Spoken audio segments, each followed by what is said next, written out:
Olá, queridos! Hoje nós vamos ver que Deus estava conduzindo o povo de Israel para algo grande demais para eles, a conquista de Canaã, a terra prometida.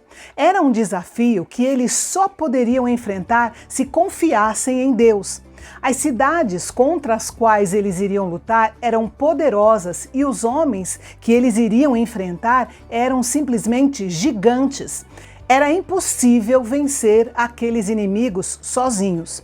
Acontece que, na realidade, Deus estava também chamando Israel para uma parceria de vitória nas batalhas. Ele iria diante deles como um fogo consumidor contra os seus inimigos e Israel deveria expulsá-los e destruí-los, porque o nível de idolatria associada à orgia e à depravação sexual daquelas nações já tinha enchido o cálice da ira de Deus. Quando estivesse morando em Canaã, o povo de Israel não deveria sequer pensar em seus corações que foi por causa da sua justiça que o Senhor havia lhes dado a posse da terra. Eles eram um povo de caráter obstinado e isso é claramente demonstrado no seu histórico de fracassos. Do versículo 7 em diante, Moisés leva o povo a relembrar as suas rebeliões passadas. O propósito dessas lembranças não era desencorajar o povo ou fazê-lo se sentir derrotado, mas era para que eles reconhecessem a sua própria fraqueza e colocassem a sua confiança no Senhor, seu Deus. Quando nos lembramos da nossa natureza pecaminosa, sentimos a nossa pobreza de espírito, que Jesus ensinou no Sermão do Monte e que é essencial para uma vida de bênçãos. Moisés relembrou de quando o povo adorou o bezerro de ouro, quando ele demorou muito tempo no Monte Sinai recebendo a lei do Senhor. Esse acontecimento deixou Deus tão irado que ele falou para Moisés sobre o seu desejo de exterminar o povo de Israel e começar uma nova nação com os descendentes do próprio Moisés.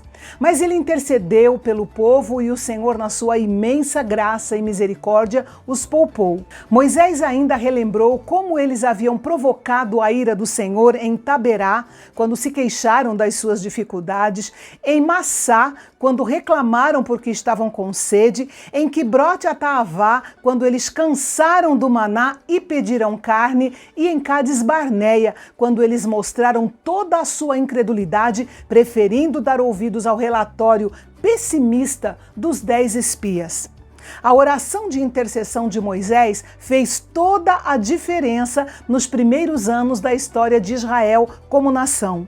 Ele intercedeu pedindo misericórdia porque eles eram o povo de Deus, também por causa da fidelidade de Deus para com os patriarcas e por se preocupar com o próprio nome de Deus e a sua reputação entre todas as nações. A oração intercessória de Moisés nos mostra que nós podemos buscar a misericórdia e o poder de Deus por meio da oração, orando e suplicando com o mesmo coração. Oração, por razões sólidas como essa, é muito mais eficaz do que simplesmente ficar lançando desejos ao céu. Essa revisão dos pecados de Israel é uma incriminação e tanto, mas Deus jamais abandonou seu povo e em muitas ocasiões ele os perdoou. Isso porque, como diz o Salmo 103, Deus não nos trata segundo os nossos pecados e nem nos retribui segundo as nossas iniquidades. Deus é sempre fiel em suas promessas e mesmo quando não permitimos que ele governe nossa vida, ele sempre prevalece e cumpre os seus propósitos. Mas se não nos arrependemos, perdemos as bênçãos que ele havia preparado para nós. Todo cristão precisa crer que Deus suprirá as suas necessidades de cada dia.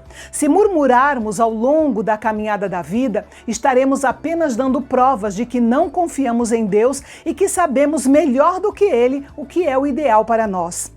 Quando chegamos à Cades Barneia da nossa vida, onde devemos nos apropriar daquilo que Deus preparou para nós, devemos avançar pela fé e não nos rebelar contra Deus, nos recusando a confiar e a obedecer.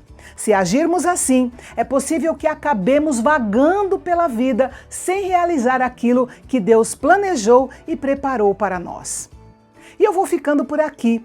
Antes de sair, não esqueça de deixar o seu joinha, deixar um comentário ou alguma pergunta, se você tiver alguma dúvida. Você ainda não se inscreveu no canal Bendito? Então faça isso antes de sair também.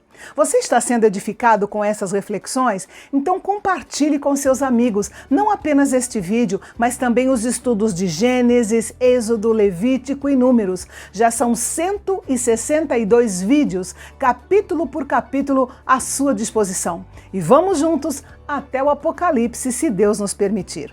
E amanhã nós vamos refletir sobre o plano de Deus para a recuperação de Israel após a rebelião no Monte Sinai. Eu espero você. Até lá!